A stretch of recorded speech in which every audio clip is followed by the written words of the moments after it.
What's up, everyone? This is Silver Slayer. You see that number right there, 36,900? When that number hits 37,000, I'm doing a silver giveaway. When that number hits 38,000, I'm doing another silver giveaway. When that number hits 39,000, another silver giveaway. And at 40,000 subscribers, I'm giving away over $1,000 worth of silver. This is not clickbait. It's not a lie. It's not exaggerated. That's a legit number, and I think you might want to be subscribed. I'm known for my generous giveaways, and even, the ones leading up, the couple thousand before 40,000, there's still going to be some handsome prizes, so make sure you're subscribed. Now, we have a roller coaster ride, a roller coaster situation for silver, and that's because the short squeeze. That's because so many different things. Silver's more volatile than gold. It's like gold on steroids. It's a more exaggerated, more dramatic version of gold. So if we're talking about precious metals, on this roller coaster, then silver is going to be even crazier, a lot riskier, but also more potential. I do have a couple things I want to talk about before we jump into this roller coaster ride and what's next for silver. And it kind of plays into this because it's not just silver that's volatile. Bitcoin, $47,000. I started investing in a Bitcoin around like $1,500, and now it's $47,000. People would talk about $100,000 Bitcoin back then, and those people, were portrayed as tinfoil hat people.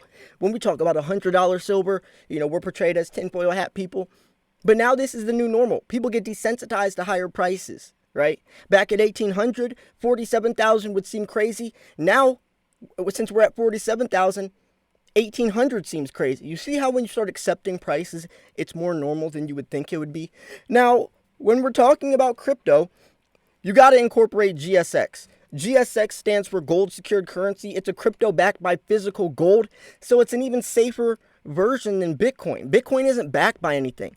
This is backed by physical gold, ran by Apollo FinTech, the most revolutionary company on the blockchain. It pays yearly dividends. The coin is 10 cents each right now. They're predicting within like year 3, the coin could be worth $1 plus. I think it's going to be worth a lot more than that. So you could 10 times your money in a couple of years. They actually have gold mines, right? They mine gold out of the ground, and they already started their alluvial mines. You can watch a video of their mines that they already started. And when they start their gold milling operation, I think it's like 4 months after the sale, they're gonna set up 24/7 live feed in a visitor center where you could actually go there and check out the gold mining site yourself. It's crazy. This stuff is crazy. I just want to throw that in there. Right now, there's a 15% buying bonus. In 2 days, it's going to be decreased. So you might want to get in now. The link's in the description if you want to check it out. I'm definitely all in on this. I have like 100,000 GSX. So, that should say enough. So anyways, what's next with the silver roller coaster? There's a lot of things happening, especially after a frenzy of Reddit-induced activity that captivated everyone. Silver painfully gave back what it gained. What's next for the white metal? It's a good question. What do you guys think? Put that in the comments. Every time there's a good question, I like to explore that. I like to dissect it. Just like when I posted a poll on my channel the other day asking when you think silver will hit $100. I had 800 votes, 800 entries. 1 to 6 months, 41% of you guys out of 800 people think silver's going to hit $100 in 1 to 6 months.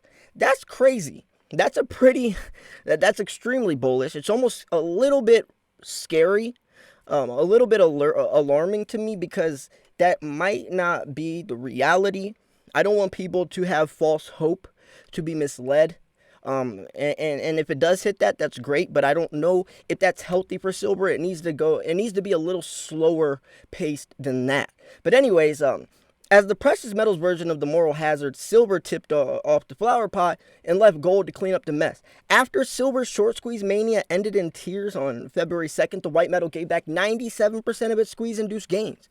Conversely, bearing the brunt of the market's wrath and gave back 237% of the momentum-induced gains. But here's the thing. Yes, it might have gave back 97% of its induced gains, but think about this. It's a much more than that. A lot of people finally, this situation has planted a seed of silver being a legitimate investment that has real potential, and it has real value. A lot of times, well, before this, people didn't really care about silver. They thought silver was kind of just a bear market. Gold, a little bit more accepted, but silver not so much. This shows that silver can. I mean, when we go into this second article, you'll see what I mean as well. But I mean, right now, silver is still in a very bullish situation. Now, I like this article because it does show a lot of charts. Charts show, numbers don't lie. Charts show the behind the scenes. It shows the context, right? We can read an article all day, but the charts don't lie. And that's why I like to incorporate a little bit of chart news and a little bit of the economic activity, apply those together, combine those, and you can get a very accurate, educated guess on where silver prices are headed. Now, here is the chart. As a result, silver is doing what it normally does near market tops, outperforming among comments regarding silver shortage.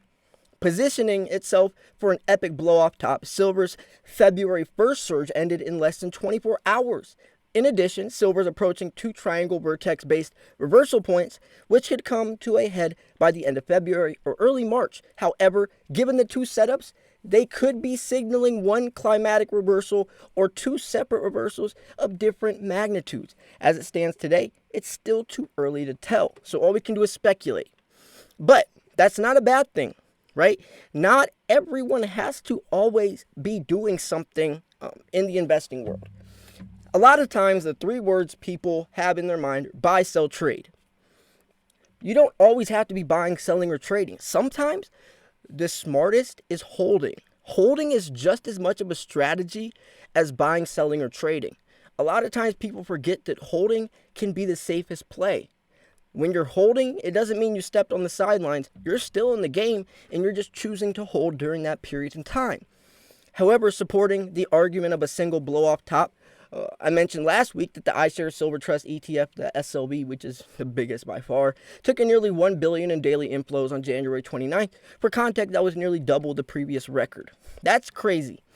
And that's honestly unbelievable. I don't even think the human mind can fathom how big of a number that is, and also what that meant for silver. So if you analyze the volume spike at the bottom chart, 2021 to 2011, when silver was $50, are a splitting image. So $50 silver is a splitting image to what happened in 2011 to what's happening today. So an initial abnormal spike in volume was followed by a second parabolic surge. However, not long after, silver's bear market began. So that's something to think about. The 2011 top, this is very bearish analogy, as higher prices of the white metal were not seen since that time. So I did want to I did want to talk about this because this is probably the most important part of this article. 2011 was the highest silver prices ever gotten throughout history. Based on the above chart, it seems that silver is likely to move well above its 2011 highs, but is unlikely to do without another sizable downswing first. So, the weather before the storm. It has to get a little dark before it can get bright. They're saying well above its 2011 high. So if 2011 high was $50, they're saying it's going to be well above that. It could be $100. Now, that's very good news. This is expected. This isn't anything crazy. To some, it might be a little surprising because people don't really talk about $100 silver that much, and if they do, they minimalize it. They use it more as in theory, but they're talking about, hey, this is a reality. Look at the charts. Look at what's happening. It could be well above that, and that's good feeling to read.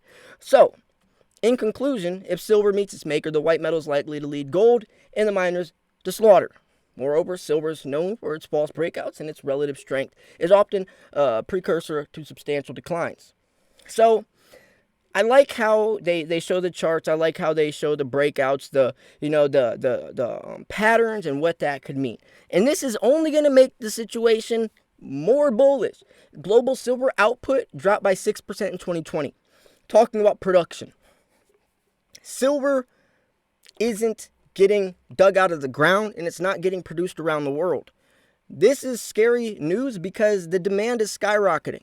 Low supply, high demand shoots the price up. In 2020, Global silver production declined by 6% to 25,000 tons. Mexico was the largest silver producing country in 2020. We know Mexico, Peru, China, countries like that, they accumulate most of the silver. They produce most of the silver. Mexico and Peru alone accumulate 40% of the global silver production.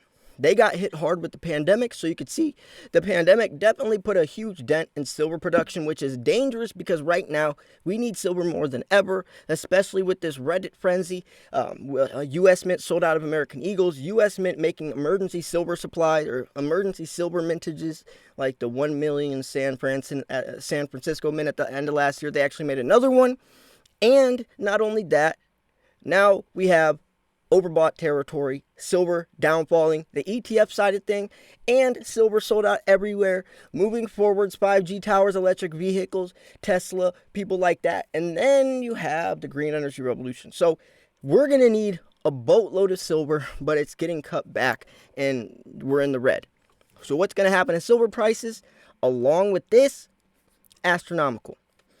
So Mexico was the largest silver producer with 5,600 tons, followed by Peru and then China.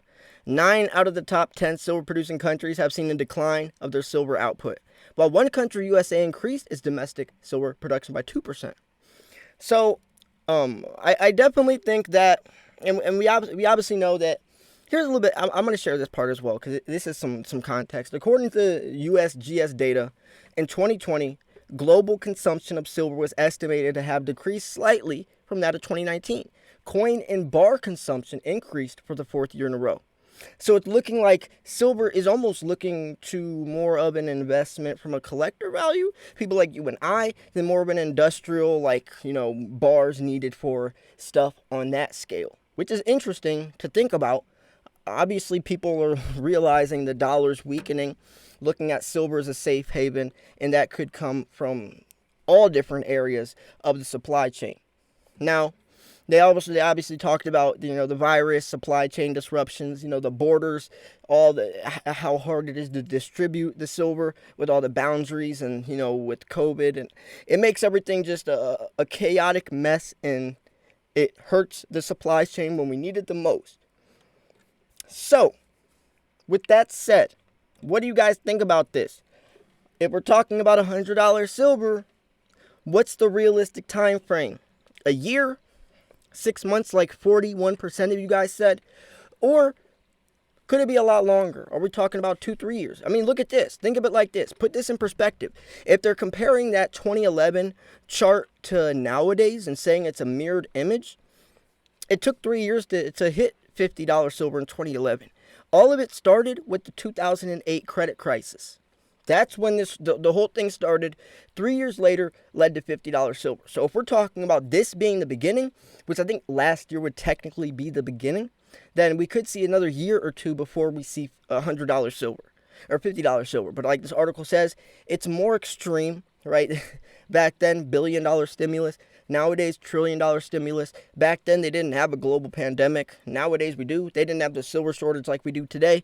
Their dollar wasn't weak and didn't have the excessive spending and all that stuff that we have today. So it's much more extreme, much more severe, which means it could be the prices could be much more extreme and severe. If you want to talk about crazy silver prices, we're living in crazy times. So anyways, I'm going to wrap this video up here. If you thought this video was educational, informational, at least entertaining, make sure to smash the like button. Like I said, go check out GSX. The link's in the description. You can watch this video as well. They really explain what this coin can do. It's genius.